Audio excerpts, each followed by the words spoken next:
আসসালামু আলাইকুম প্রিয় শিক্ষার্থীরা, আমি মেহেরুন্নেসা, প্রভাষক আইসিটি, মির্জাপুর সরকারি কলেজ, মির্জাপুর, টাঙ্গাইল। অনলাইন ভিত্তিক ক্লাসে তোমাদের স্বাগত। আজকে তোমাদের chapter 2 computer networking and transmission সিস্টেমের উপর আলোচনা করব। আজকের আলোচনার মাধ্যমে তোমরা ডেটা কমিউনিকেশনের ব্লক ডায়াগ্রাম, সেই সাথে ডেটা ট্রান্সমিশন স্পিড সম্পর্কে ধারণা লাভ করতে সক্ষম হবে। এবার আসো প্রিয় শিক্ষার্থীরা, ডেটা কমিউনিকেশন সিস্টেম। ডেটাকে এক কম্পিউটার থেকে অন্য কোনো ডিভাইসে অথবা এক ডিভাইস থেকে অন্য ডিভাইসে স্থানান্তর করাকে বলা হয় ডেটা কমিউনিকেশন। এক্ষেত্রে ডেটা আদান প্রদানের ইলেকট্রিক্যাল পদ্ধতিতে টেলিফোন, মাইক্রোওয়েভ এবং কেবল হিসেবে ফাইবার অপটিক্যাল কেবল এবং টুইস্টেড পেয়ার কেবলকে ব্যবহার করা হয়। প্রিয় শিক্ষার্থীরা, ডেটাকে এক ডিভাইস থেকে আরেক ডিভাইসে স্থানান্তর করার সময় ডেটা সবসময় ম্যানুয়াল পদ্ধতিতেই থাকে। আমরা যখন ডিভাইসের মধ্যে দিয়ে ডেটাকে স্থানান্তর করে থাকি তখন ডেটা ডিজিটাল সংকেত হিসেবে যায় এবং মেশিনে পৌঁছানোর পর বা নির্দিষ্ট ডেস্টিনেশন বা গন্তব্যে পৌঁছানোর পর আবার অ্যানালগ সংকেতে পরিণত হয়। তাহলে আমরা জানলাম ডেটা বা টেক্সট অ্যানালগ পদ্ধতিতে থাকে, মেশিনের মধ্যে দিয়ে ডিজিটালভাবে স্থানান্তরিত হয় এবং পরবর্তীতে ডেস্টিনেশনে পৌঁছানোর পর আবার অ্যানালগ সংকেতে পরিণত হয়, আমরা টেক্সট হিসেবে পেয়ে থাকি। এই অ্যানালগ ডেটা ডিজিটাল ডেটা স্থানান্তর হওয়া এবং ডিজিটাল ডেটা অ্যানালগ ডেটা স্থানান্তর হওয়ার ক্ষেত্রে মডেমকে ব্যবহার করা হয়। এখন আমি তোমাদের ডেটা কমিউনিকেশন সিস্টেমের ব্লক ডায়াগ্রাম অঙ্কন করে দেখাবো। তোমরা মনোযোগ সহকারে লক্ষ্য করো। প্রিয় শিক্ষার্থীরা, আমাদের ডেটা ট্রান্সমিশনের ক্ষেত্রে, স্থানান্তরের ক্ষেত্রে আমরা 5টি পদ্ধতি দেখাবো এবং 5টি ব্লক ডায়াগ্রাম অঙ্কন করে তার মাধ্যমে দেখাবো। 5টি ব্লক ডায়াগ্রাম।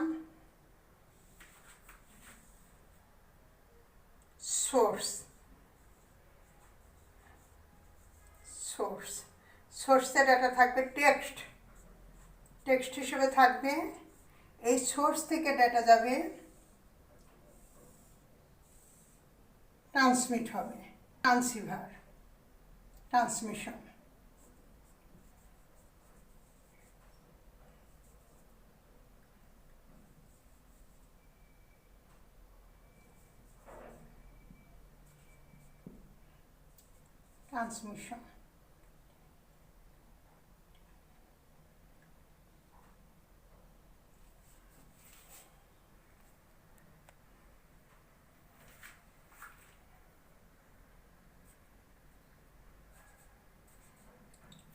ট্রান্সমিশন সিস্টেম থেকে ডেটা যাবে, ট্রান্সমিশন থেকে যাবে ট্রান্সমিটার সিস্টেমে।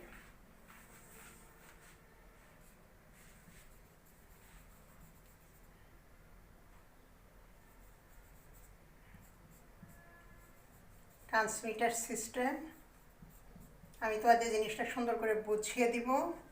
এরপর যাবে রিসিভার,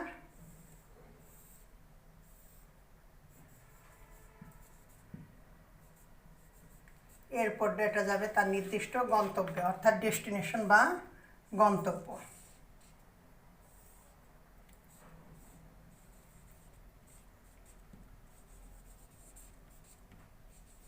প্রিয় শিক্ষার্থীরা, ডেটা শুরুতে ম্যানুয়াল পদ্ধতিতে টেক্সট হিসাবে উৎস বা সোর্স হিসাবে আমরা পেয়েছি। এবার ডেটা ট্রান্সমিশন হবে। ট্রান্সমিশন হওয়ার সময় প্রথম ডেটা থাকবে ডিজিটাল পদ্ধতিতে। এই ডিজিটাল পদ্ধতি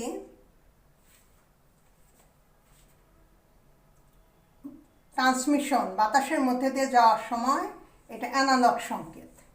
এটা আমার ডিজিটাল সংকেত, টেক্সটটা ডিজিটাল হিসেবে আসছে, ট্রান্সমিশন হওয়ার সময় অ্যানালগ সংকেত হিসেবে যাবে এবং ট্রান্সমিশন মিটার সিস্টেম দিয়ে ডেটাটা অ্যানালগ হয়ে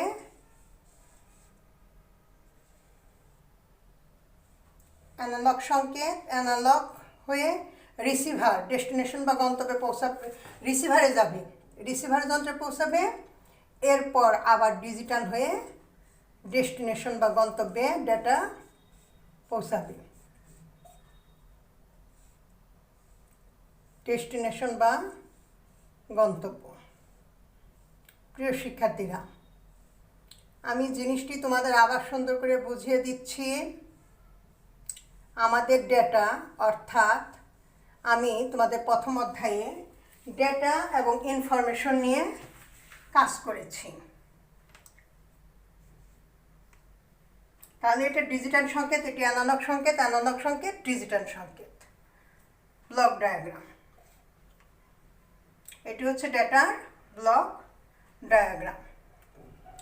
প্রিয় শিক্ষার্থীরা, একটু মনোযোগ সহকারে খেয়াল করে, ডেটা ট্রান্সমিশনের ক্ষেত্রে আমরা প্রথম যখন ডেটা পাঠাইতাম তখন আমাদের প্রেরক, মাধ্যম, প্রাপক তিনটা পদ্ধতি ছিল, কিন্তু বর্তমানে আমরা ডেটা সংগ্রহ করি।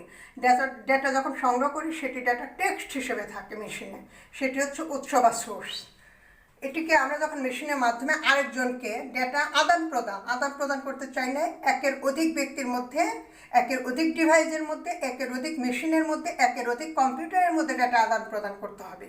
তাহলে টেক্সট ডেটাটা উৎস বা সোর্স হিসেবে, ডিজিটাল ডেটা হিসেবে ট্রান্সমিশন শুরু হবে। এই ট্রান্সমিশন ডাটাটি শুরু হওয়ার পর অ্যানালগ সংকেত হিসেবে ট্রান্সমিটারের মধ্যে দিয়ে যাবে।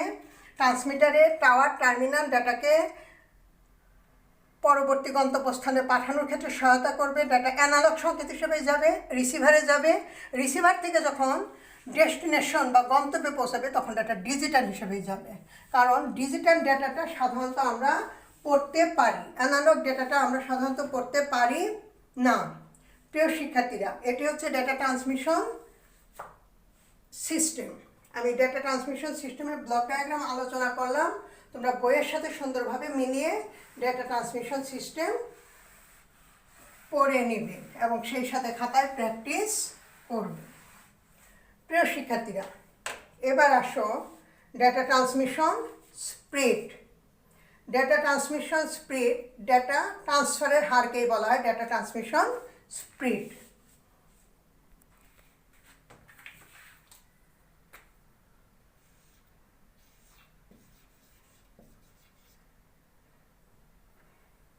প্রিয় শিক্ষার্থীরা, আমি তোমাদেরকে যে জিনিসটি বোঝাতে চাচ্ছি সেটি হচ্ছে data transmission speed. Data transmission speed, data ট্রান্সফারের হারকেই বলা হয় ডেটা ট্রান্সমিশন স্পিড। এই ডেটা ট্রান্সমিশন স্পিড তিন প্রকার: ন্যারো ব্যান্ড, ভয়েস ব্যান্ড এবং ব্রডব্যান্ড। তোমাদের সবসময় খেয়াল রাখতে হবে এবং বোঝার চেষ্টা করতে হবে ডেটা যাওয়ার জন্য ক্যাবেল বা মাধ্যম প্রয়োজন হয়। কখনো সেটি তারযুক্ত মাধ্যম, কখনো সেটি তারবিহীন মাধ্যম। প্রিয় শিক্ষার্থীরা, তাহলে আমি বলেছি যে ডেটা ট্রান্সমিশন স্পিড তিন প্রকার। ন্যারো ব্যান্ড, শুরুতে যখন ডেটা এক জায়গা থেকে অন্য জায়গায় স্থানান্তর হয় তখন ন্যারো ব্যান্ড ব্যবহার করা হতো। ব্যান্ড মানে ডেটার প্রশস্ততা, ন্যারো শব্দ অর্থ সরু। প্রথম দিকে ডেটা এক জায়গা থেকে আরেক জায়গায় যাওয়ার ক্ষেত্রে যে ডেটা ব্যবহার করা হতো সেটির প্রশস্ততা খুব একটা বেশি ছিল না এবং বেশি ডেটা ওই ক্যাবেলের মধ্যে দিয়ে যেতে পারত না। তখন ডেটার ব্যান্ড ওয়াইড বা স্পিড ছিল 45 থেকে 300 বিপিএস, এর বেশি যেতে পারতো না। এখানে বিপিএস এর ফুল মিনিং হচ্ছে বিট পার সেকেন্ড। তাহলে ন্যারো ব্যান্ডের মধ্যে দিয়ে প্রথম দিকে যে কোনো জিনিসই আবিষ্কার সম্পূর্ণ কমপ্লিট হয় না। প্রথম প্রজন্মে ডেটাটা ন্যারো ব্যান্ডে 45 থেকে 300 বিপিএস ডেটা ট্রান্সফার করা হতো। Voice band, number 2 voice band. এই ভয়েস ব্যান্ডের ডেটা 9600 বিপিএস ডেটা ট্রান্সমিট হতো। এটি ন্যারো ব্যান্ডের চাইতে একটু আপডেট ছিল। ন্যারো ব্যান্ডের উপর গবেষণা চালিয়ে এই ভয়েস ব্যান্ডকে আবিষ্কার করা হয় বা তৈরি করা হয় বা শক্তিশালী করা হয়, ব্যান্ড স্পিড বাড়ানো হয়। তখন ভয়েস ব্যান্ডের মধ্যে দিয়ে ডেটা যেত 9600 বিপিএস। বিপিএস এর ফুল মিনিং আমি আবার বলবো, বিট পার সেকেন্ড, কারণ এখান থেকে জ্ঞানমূলক এবং এমসিকিউ প্রশ্নগুলি সবসময় হয়ে থাকে। প্রিয় শিক্ষার্থীরা, এই 9600 বিপিএস ডেটা ভয়েস ব্যান্ডের ক্ষেত্রে এটা সাধারণত টেলিফোনে ব্যবহার করা হতো। প্রথম দিকে যে টিএনটি টেলিফোন, সেই টেলিফোনে এই ব্যান্ডটি ব্যবহার করা হতো।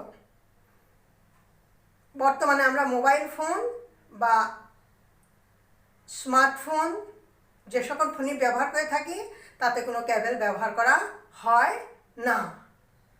প্রিয় শিক্ষার্থীরা, এবার আসো নাম্বার 3, ব্রডব্যান্ড। ন্যারো ব্যান্ড এবং ভয়েস ব্যান্ডের উপর আপডেট করে বর্তমান সময়ে চলে এসেছে ব্রডব্যান্ড। বর্তমান যুগটি হচ্ছে ব্রডব্যান্ডের যুগ। সমগ্র বিশ্ব এই ব্রডব্যান্ডের জন্য এক হয়ে গেছে। এক্ষেত্রে ফাইবার অপটিক্যাল কেবলকে ব্যবহার করা হয়ে থাকে। প্রিয় শিক্ষার্থীরা, এই ব্রডব্যান্ড কয়েকশো মেগাবাইট থেকে কয়েকশো গিগাবাইট পর্যন্ত হয়ে থাকে। আজকে আমি তোমাদের চ্যাপ্টার 2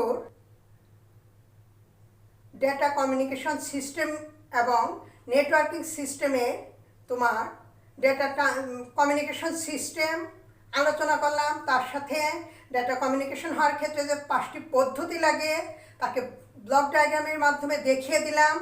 সেই সাথে ডেটা ট্রান্সমিশন স্পিড 3 প্রকার: ন্যারো ব্যান্ড, ভয়েস ব্যান্ড এবং ব্রডব্যান্ড। এই 3টি ডেটা ট্রান্সমিশন স্পিডের ব্যান্ডের উপর আমি আলোচনা করলাম। প্রিয় শিক্ষার্থীরা, তোমাদেরকে আবার বলবো যে তোমরা বাসায় থেকে স্বাস্থ্যবিধি মেনে অনলাইনে মনোযোগ সহকারে ক্লাসগুলি করবে। লেকচার খাতায় লিখে মনোযোগ সহকারে বইয়ের সাথে মিলিয়ে পড়বে। ধন্যবাদ জানিয়ে তোমাদের লেকচার আজকে এখানে শেষ করছি। আল্লাহ হাফেজ।